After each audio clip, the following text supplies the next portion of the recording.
பால் ஒரு ஆப்பிள் பழத்தை புசிக்கிற பொழுது அதில் பாதியை எடுத்து தன் புருஷனாகிய ஆதாமுக்கு கொடுத்தாள். அப்படியே மாதுளம், திராட்சை, பேரீச்சை இன்னும் பலவற்றையும் ஒரு கடி உனக்கு மறுகடி எனக்கு என்று பகிர்ந்து கொண்டார்கள். என்னே ஒரு அன்பு! இது ஒரு நல்ல காதல். இவர்கள் இப்படி நடந்து கொண்டு ஒருவருக்கொருவர் அன்பை வெளிப்படுத்துகிறார்கள். நம்முடைய கலாச்சாரங்களும் முன்னோர்களின் பழக்க வழக்கங்களும் சில இஸ்ரவேலின் தேவனுடைய வார்த்தைகளோடு நெருங்கிய தொடர்பு வைத்திருக்கிறது. இன்றைக்கும் சிலர் நேற்றைய பூட்டி பாட்டிகள் எல்லாம் புருஷன் சாப்பிட்ட பின்புதான் சாப்பிடுவார்கள்.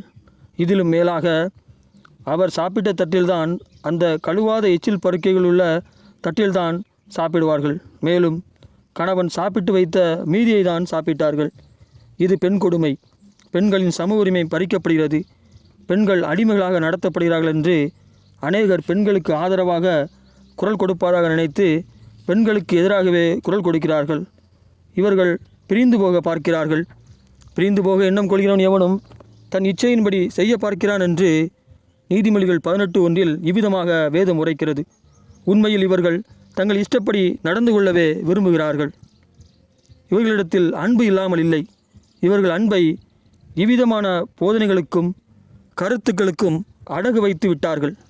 இன்றைய பெண்களில் ஒரு சிலரும் நேற்றைய பெண்களில் பெரும்பாலானோரும் தங்கள் புருஷனுக்காக காத்திருந்து பகிர்ந்து உண்டனர். அவர்களுக்கு பிள்ளைகள் பிறந்த பொழுதும் அவர்கள் பகிர்ந்து உண்ணும் அன்பில் குறைவு இல்லை. அவர்கள் பிள்ளைகள் வளர்ந்த பொழுதும் அவர்கள் பிள்ளைகளின் பிள்ளைகளை கண்ட பொழுதும் அவர்கள் பகிர்ந்து உண்ணும் அன்பு குறையவில்லை. என்னே ஒரு காதல்! இது ஒரு உண்மையான காதல். மரணம் வரை தோற்காத பரிசுத்த காதல், வெற்றியுள்ள காதல், புரிதலுள்ள காதல், கசப்புகளை எல்லாம் இனிமையாக்கின காதல். இவர்கள் இப்படி நடந்து கொண்டு நாம் பாராட்டும்படியான அன்பையும் நாம் முன்மாதிரியாக எடுத்துக்கொள்ளத்தக்க அன்பையும் வெளிப்படுத்துகிறார்கள். புருஷன் வெளியில் இருக்கையில் அவள் சாப்பிடாமல் காத்து கொண்டிருப்பாள். சீக்கிரம் செல்ல வேண்டும் என்று அவன் மனம் அவனுக்குள் பேசிக்கொண்டு அவள் மீது அலைபாய்ந்து கொண்டிருக்கும். அப்படியே அவளும் அவர் எப்பொழுது வருவார் என்று காத்து கொண்டு இருப்பாள். அவள் விழிகள் அவர் வருகையின் சத்தத்தை கேட்க ஆர்வம் கொண்டிருக்கும். இது உண்மையான அன்பின் உணர்ச்சிகள். இது இளம் ஜோடிகளாக இருக்கும் மாத்திரத்தில் அல்ல, முதுமையிலும் இருக்கும். இது மரணம் வரை தொடரும். என்னே ஒரு முன்னோர்களின் அன்பின் பழக்க வழக்கங்கள்! புருஷனுக்கு சீக்கிரம் வீடு திரும்ப வேண்டும் என்ற நினைவு போன் செய்வதால் அல்ல, பகிர்ந்துண்ணும் அன்பினாலே அவன் இருதயத்திற்குள் ஊடுகிறது. கணவன் வெளியூர் பயணம் சென்றிருக்க அவன் தனியாக சாப்பிடுகிற வேளையிலே நான் இல்லாமல் அவள் சாப்பிட மாட்டாளே என்று அவன் ஏங்க, அவள் நான் இல்லாமல் அவர் சாப்பிட்டிருக்க மாட்டாரே என்று அவள் ஏங்க, தொலைபேசி ஒலிக்க நீ சாப்பிட்டாயா நீ சாப்பிட்டாயா என்று பேசிக்கொண்டு சாப்பிட மனமில்லாமல் அரைகுறை உணவை எடுத்துக்கொள்ளும் மீதி பசியை அவன் அன்பிற்காக சேர்த்து வைக்க வீடு திரும்பியதும் சாப்பாட்டு வேளையில் அவர்கள் அன்பின் உணர்ச்சியை என் எழுதுகோளால் எழுதிவிட முடியவில்லை.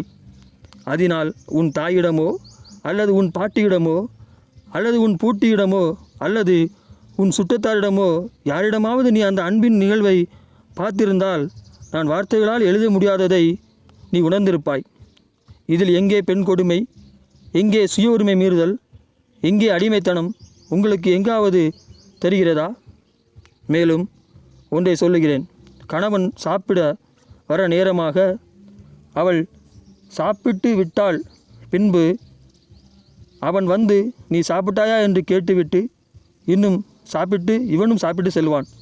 இரவில் அவன் வீட்டிற்கு வர நேரமாக சிலர் நீ சாப்பிட்டு தூங்கி என்று சொல்ல வேறு சிலர் அவள் சாப்பிட்டு தூங்கியிருப்பாள், இன்னும் கொஞ்ச நேரம் கழித்து போகலாம் என்று அவன் நினைப்பான். இது கொஞ்ச காலம்தான். பின்பு அவள் பாட்டுக்கு சாப்பிட அவன் பாட்டுக்கு சாப்பிட இரவில் வீட்டிற்கு வந்தால்தான் மனைவி என்கிற நினைவு வரும். இங்கு எங்காவது அன்பின் உணர்ச்சி இருக்கிறதா? இந்த பகிர்ந்துண்கிற அன்பு இல்லாததினால் அவர்களிடையே உள்ள கசப்புகள், வாக்குவாதங்கள் வளர்ந்து கொண்டே போகிறது. வீட்டுக்கு செல்ல வெறுப்பு, அவளுடனே பேச அவனுக்கு வெறுப்பு, அவனுடைய பேச அவளுக்கு வெறுப்பு, சந்தோஷமில்லை, சமாதானமில்லை, அன்பு இல்லை. பகிர்ந்துண்கிற அன்பு இருக்கிற இடத்தில் காலையில் கணவன் மனைவிக்கிடையே சண்டை வர, வாக்குவாதங்கள் வலுக்க, அவளை அடிக்கிற வரை கை ஓங்கினாலும் பின் அவன் வேலைக்கு சென்று விட, மாலையில் வீடு வர, பின் இருவரும் பேசாமல் இருக்கின்றனர். பின் யாரோ ஒருவர் விட்டு கொடுத்து பேசிக்கொள்கிறார்கள்.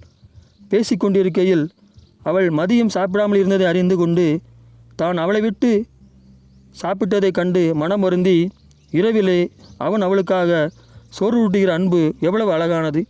இந்த அழகான அன்பில் அவர்களிடையே உள்ள கசப்புகளும் சச்சரவுகளும் கரைந்து போகிறது.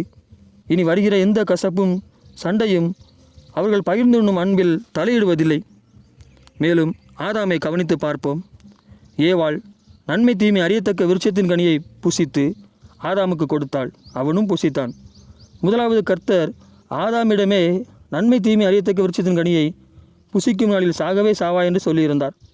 ஆனாலும் ஆதாம் ஏவாளுடனே கூட மரணத்தை பங்கு கொண்டான். தேவனுடைய வார்த்தையை மீறின நிமித்தம் அவள் மரிப்பாள் என்று ஆதாம் அறிந்திருந்தான். ஏவாளின் மீது கொண்ட அன்பினால், காதலினால் ஆதாமும் அவளுடனே கூட மரிக்க சம்மதித்து ஏவாளுடைய கூட மரணத்தை தெரிந்து கொண்டான். இந்த காதலை கண்டு தேவனாகிய கர்த்தர் கிறிஸ்துவை எழுப்பினார். அவர் தம்முடைய ஒரே பேரான குமாரனை கொண்டு இந்த காதலை மரணத்தினின்று மீட்க சித்தம் கொண்டார். முதலாம் ஆதாம் தேவனுடைய வார்த்தையை மீறி தன் மனவாட்டிக்காக மரணத்திற்குள்ளானான். ஆனால் இரண்டாம் ஆதாமோ தன் பிதாவின் வார்த்தைக்கு எங்கும் கீழ்ப்படிந்து தன் சகோதர நிமித்தமும் தன் மனவாட்டி நிமித்தமும் மரணத்திற்குள்ளானார்.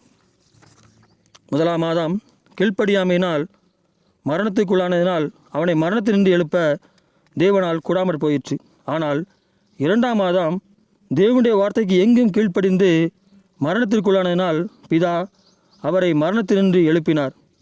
எப்படி ஆதாமின் கீழ்ப்படியாமையினால் அவனுடைய பிள்ளைகளுக்கும் கீழ்ப்படியாமையின் ஆவி ஊடுருவி சென்று கீழ்ப்படியாமையினால் மரணத்தை உள்ளாக்கியதோ, அப்படியே இயேசு கிறிஸ்துவின் கீழ்ப்படியினால் அவருடைய பிள்ளைகளுக்குள் கீழ்ப்படிதலின் ஆவி ஊடுருவி சென்று அவர்கள் எங்கு இருந்தாலும் கீழ்ப்படிதலை உண்டாக்கி அவர்களுக்குள் இயேசு கிறிஸ்துவின் நிமித்தம் ஜீவனை உண்டாக்குகிறது.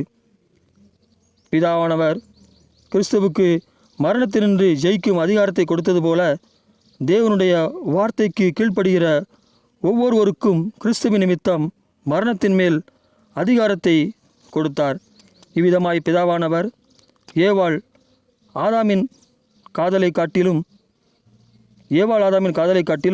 மேலான அவர்கள் மீது கொண்ட காதலை தம்முடைய ஒரே பேரான குமாரன் மூலமாக மனுமக்களுக்கு வெளிப்படுத்தினார். கிறிஸ்துவானவர் ஜீவ விருட்சத்தின் கனியை சிலுவை மரத்திலே பறித்து நாம் அவருடனே கூட பகிர்ந்துண்ணும்படி நம்மை அழைக்கிறார். அதன் சத்தம் உனக்கு கேட்கிறதா? இதோ அதன் சத்தம் கேட்டு என் சிலுவையை எடுத்துக்கொண்டு போய்கொண்டிருக்கிறேன். என் மனவாட்டியே, இதுவரை நாம் தனியே சுமந்து கொண்டிருந்தோம். இனி நாம் ஒருவராய் சுமக்க வேண்டும். நீ என்னுடனே கூட வா, எனக்கு துணையாய் வா. இதோ நான் ஜீவ விருட்சத்தை கிறிஸ்துவானவருடனே பகிர்ந்துண்ணும்படியாய் போய்கொண்டிருக்கிறேன். என்னோட கூட வா, உன்னை ஜீவ விருட்சத்தினருக்கு கொண்டு போய் செல்வேன். லோத்தின் மனைவியைப் போல் நீ விட்டு வந்த உலகத்தை பின்னிட்டு பாராதே. உலக வாழ்க்கையிலும் இன்பமும் உண்டு, துன்பமும் உண்டு. அப்படியே நாம் ஜீவ விருட்சத்தை கிறிஸ்துவானவருடன் பகிர்ந்துண்ணுகிற பாதையிலும் இன்பமும் துன்பமும் உண்டு. இதில் மாற்றமில்லை. இதில் நீ எதை தெரிந்து கொள்கிறாய் என்பதில்தான் உனக்கு மரணமோ ஜீவனோ நியமிக்கப்படுகிறது. நீ எனக்கு இடலாய் இராதபடிக்கு ஜீவ விருட்சத்தை தெரிந்து கொள். அப்பொழுது நமக்கு இடலாய் வருகிற யாவற்றையும் ஒருமித்து ஜெயிப்போம்.